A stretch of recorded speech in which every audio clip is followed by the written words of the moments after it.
ازيك؟ هو انا عايش؟ لا انت سبت الحياة من 10 ثواني كده. امال انا هنا ليه؟ شريط حياتك يا باشا، تعال نشوفه.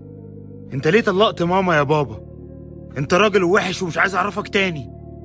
دي اخر مره شفته فيها. مع انه اكتر واحد زعل عليك لما انت سبت الحياة.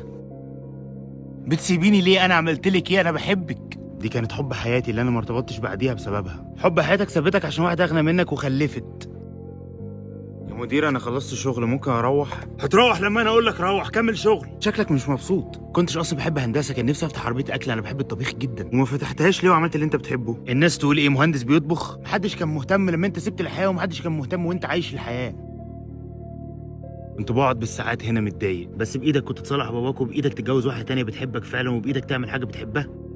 الواحد بايده يبقى مبسوط او متضايق، بس ياخد القرار الصح. مفيش ولا حاجه ولا حد يستاهل ان انت تزعل، جنب انك تبقى ماشي على دينك 100%. انبسط بحياتك شويه يا عم.